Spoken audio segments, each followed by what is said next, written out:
بسم اللہ الرحمن الرحیم۔ السلام علیکم ناظرین۔ برصغیر میں زندگی کی گاڑی کو آگے بڑھانے کے لیے 3 طرح کے کیلنڈر دیکھے جاتے ہیں، جن میں عیسوی کیلنڈر، اسلامی کیلنڈر اور بکرمی یا دیسی کیلنڈر۔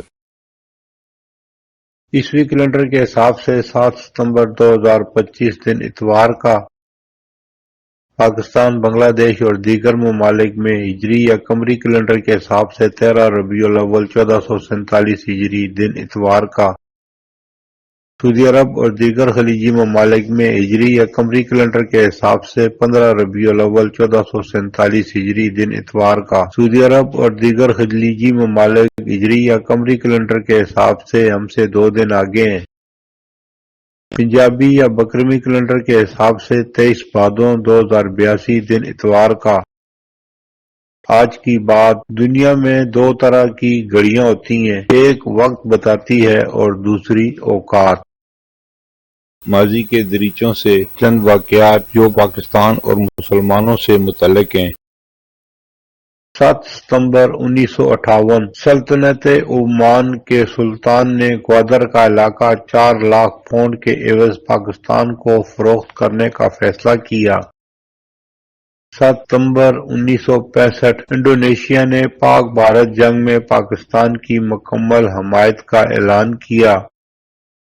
7 ستمبر 1974 پاکستان کی تاریخ کا یادگار دن، جب قومی اسمبلی نے عقیدہ ختم نبوت کو آئینی تحفظ دے کر قادیانیوں کو دائرہ اسلام سے خارج قرار دیا۔ اس ترمیم کے حق میں 130 ووٹ آئے اور مخالفت میں ایک بھی ووٹ نہیں آیا۔ قرارداد جب بھٹو صاحب کے پاس منظوری کے لیے گئی تو انہوں نے مسکراتے ہوئے کہا کہ لاؤ آج میں اپنی موت کے پروانے پر دستخط کر دوں۔ 7 ستمبر 1994 اسلام آباد میں OIC کے وزرائے خارجہ کا غیر معمولی اجلاس، جس میں مسلم ممالک کے خلاف جارحیت پر مشترکہ لائحہ عمل اپنانے کی وزیراعظم بے نظیر بھٹو کی تجویز۔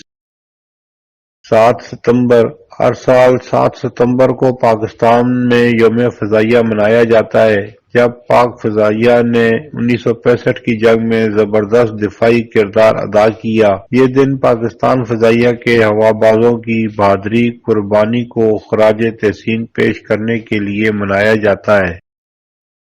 7 ستمبر 2025 محکمہ موسمیات کا کہنا ہے کہ رواں سال کا دوسرا مکمل چاند گرہن 7 اور 8 ستمبر کی درمیانی شب ہوگا، جس کا مشاہدہ پاکستان کے علاوہ یورپ، ایشیا، آسٹریلیا، افریقہ، شمالی اور جنوبی امریکہ میں کیا جا سکے گا۔ پاکستانی وقت کے مطابق 7 ستمبر کی رات 8:28 پر چاند کی روشنی مدھم ہونے لگے گی۔ چاند کو جزوی گرہن لگنے کا آغاز 9:27 پر ہوگا اور چاند کو مکمل گرہن کا آغاز 10:31 پر ہوگا۔